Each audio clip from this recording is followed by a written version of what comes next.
सोने के भाव में 650 रुपए की भारी गिरावट। भारतीय सराफा बाजार में आज सोने की कीमतों में जोरदार गिरावट दर्ज की गई है।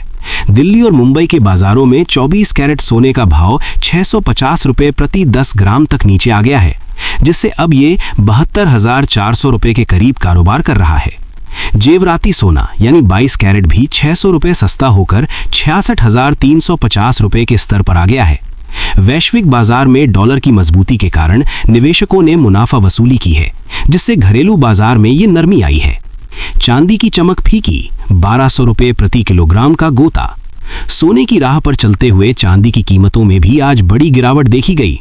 इंडस्ट्रियल डिमांड में कमी और वैश्विक दबाव के चलते चांदी 1200 रुपए प्रति किलोग्राम तक सस्ती हो गई है। आज बाजार खुलते ही चांदी का भाव 88,500 रुपए से गिरकर 87,300 रुपए के स्तर पर पहुंच गया। जानकारों का कहना है कि अगर अंतर्राष्ट्रीय बाजार में यही स्थिति रही तो चांदी 85,000 रुपए के स्तर को भी छू सकती है। पेट्रोल डीजल की नई दरें 94 रुपए 72 पैसे पर स्थिर। आज सुबह 6 बजे पेट्रोल और डीजल के दाम अपडेट किए। दिल्ली में पेट्रोल 94 रुपए 72 पैसे और डीजल 87 रुपए 62 पैसे प्रति लीटर पर स्थिर बना हुआ है। हालांकि यूपी के कुछ शहरों जैसे नोएडा और लखनऊ में वैट के मामूली बदलाव के कारण कीमतों में 15-20 पैसे की गिरावट देखी गई है। कच्चे तेल की अंतर्राष्ट्रीय कीमत $82 प्रति बैरल के आसपास होने से घरेलू कीमतों में स्थिरता बनी हुई है। नमो भारत RRTS का रिकॉर्ड 1 लाख से अधिक सवार।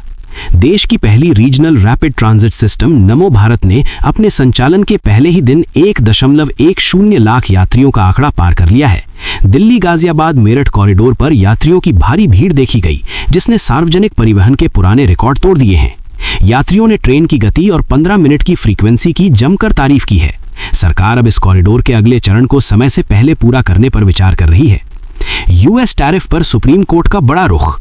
भारत में अमेरिकी उत्पादों पर लगाए जाने वाले अतिरिक्त टैरिफ वसूलने का निर्णय सुप्रीम कोर्ट के हस्तक्षेप के बाद फिलहाल टल सकता है। कोर्ट ने सरकार से इस व्यापारिक नीति पर विस्तृत स्पष्टीकरण मांगा है, जिससे आयातकों को बड़ी राहत मिलने की उम्मीद है। यदि ये टैरिफ रुकता है तो एप्पल और टेस्ला जैसे अमेरिकी ब्रांड्स के उत्पाद भारत में सस्ते हो सकते हैं। इस फैसले का सीधा असर भारत अमेरिका के द्विपक्षीय व्यापार संबंधों पर पड़ेगा। दिल्ली AI समिट प्रोटेस्ट, उदय भानु की गिरफ्तारी। दिल्ली में आयोजित ग्लोबल AI समिट के बाहर विरोध प्रदर्शन कर रहे किसान नेता उदय भानु को पुलिस ने हिरासत में ले लिया है। उदय भानु का आरोप है कि AI तकनीक के अनियंत्रित विस्तार से ग्रामीण भारत में रोजगार खत्म हो जाएंगे। विपक्ष ने इस गिरफ्तारी को लोकतंत्र की हत्या बताते हुए सरकार की आलोचना की है। पुलिस का कहना है कि समिट की सुरक्षा के मद्देनजर VVIP जोन में प्रदर्शन की अनुमति नहीं थी। बिहार विधानसभा में चौकीदारों पर हुए लाठीचार्ज का मुद्दा। बिहार विधानसभा के बजट सत्र में आज चौकीदारों पर हुए लाठीचार्ज को लेकर विपक्ष ने भारी हंगामा किया।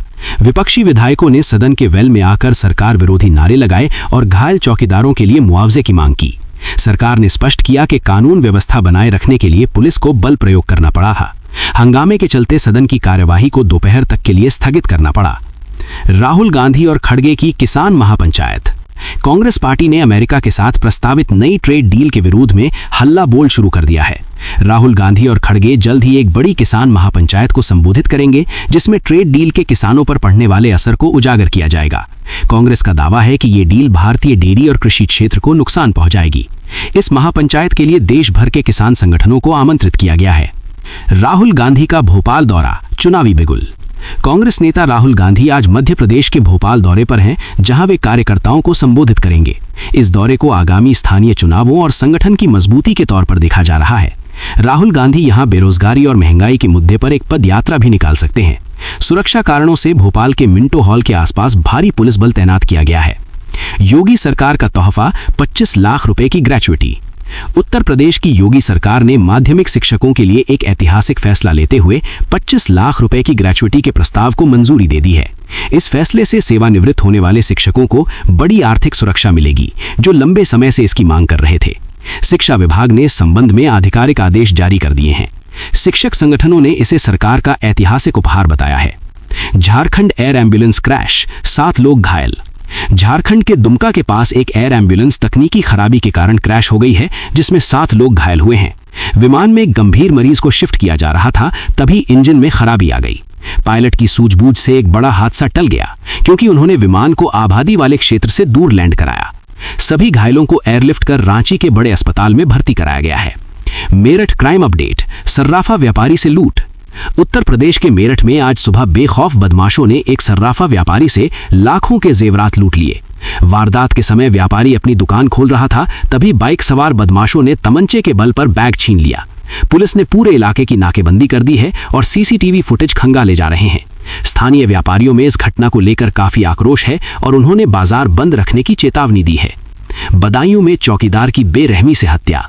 यूपी के बदायूं जिले में एक सरकारी स्कूल के चौकीदार की अज्ञात हमलावरों ने गला रेतकर हत्या कर दी। सुबह जब स्कूल के कर्मचारी पहुंचे तो खून से लथपथ शव देखकर पुलिस को सूचना दी। शुरुआती जांच में ये मामला आपसी रंजिश का लग रहा है, लेकिन पुलिस लूट के एंगल से भी जांच कर रही है।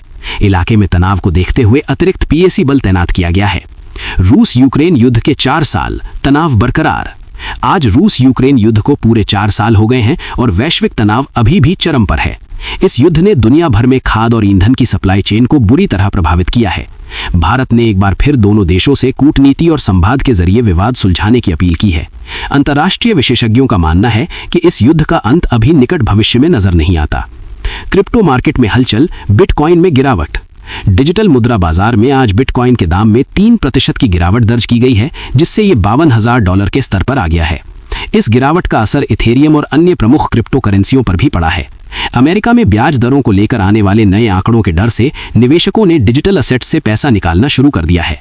क्रिप्टो एक्सपर्ट्स ने छोटे निवेशकों को फिलहाल सावधानी बरतने की सलाह दी है। दिल्ली एनसीआर में तापमान 34 डिग्री के पार। दिल्ली और आसपास के इलाकों में गर्मी ने समय से पहले दस्तक दे दी है। आज का अधिकतम तापमान 34.2 डिग्री सेल्सियस रिकॉर्ड किया गया, जो औसत से 5 डिग्री ज्यादा है। मौसम विभाग का कहना है कि इस सप्ताह तापमान में और वृद्धि होगी। सुबह शाम की हल्की ठंड भी अब खत्म होने की कगार पर है, जिससे एसी और कूलर की मांग बढ़ गई है। आईएमडी अलर्ट, कई राज्यों में बारिश और आंधी। भारत मौसम विभाग आईएमडी ने उत्तर प्रदेश, बिहार और मध्य प्रदेश के कुछ हिस्सों के लिए बारिश का अलर्ट जारी किया है। अगले 48 घंटों में धूल भरी आंधी और गरज के साथ बौछारें पड़ने की संभावना है। ये बदलाव एक सक्रिय पश्चिमी विक्षोभ के कारण हो रहा है। किसानों को सलाह दी गई है कि वे अपनी कटी हुई फसलों को सुरक्षित रखें ताकि भीगने से बचाया जा सके। 25 फरवरी को मौसम साफ रहने का पूर्वानुमान। मौसम वैज्ञानिकों के अनुसार 25 फरवरी से आसमान पूरी तरह से साफ हो जाएगा और धूप तेज होगी। इससे दिन के तापमान में 2 से 3 डिग्री की और वृद्धि होने की संभावना है। पहाड़ी राज्यों में भी बर्फबारी थमने से पर्यटकों की संख्या बढ़ने की उम्मीद है। हालांकि तटीय क्षेत्रों में आर्द्रता यानी ह्यूमिडिटी बढ़ने से लोगों को उमस का एहसास होगा। आज का पंचांग, शुभ मुहूर्त और राहुकाल। आज 24 फरवरी को फाल्गुन मास की शुक्ल पक्ष की तिथि है। आज का शुभ मुहूर्त सुबह 11:45 से दोपहर 12:30 तक रहेगा, जो किसी भी नए काम की शुरुआत के लिए श्रेष्ठ है। आज राहुकाल दोपहर 3 बजे से 4:30 तक रहेगा, जिसमें शुभ कार्य करने से बचना चाहिए।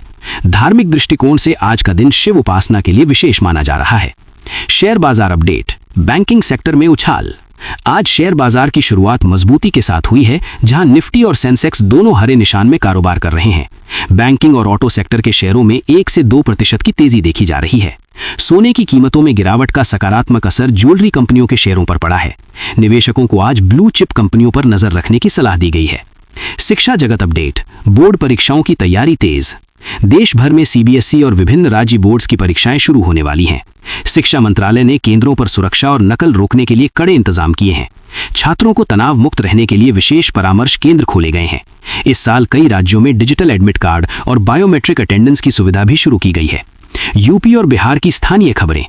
उत्तर प्रदेश और बिहार के ग्रामीण इलाकों में जल जीवन मिशन के तहत हर घर जल पहुंचाने का काम युद्ध स्तर पर चल रहा है। कई गांवों में नई सड़कों का शिलान्यास किया गया है। स्थानीय प्रशासन ने बढ़ते तापमान को देखते हुए स्कूलों के समय में बदलाव करने पर विचार करना शुरू कर दिया है। सामाजिक समरसता को बढ़ावा देने के लिए जिला स्तर पर खेल प्रतियोगिताओं का आयोजन किया जा रहा है।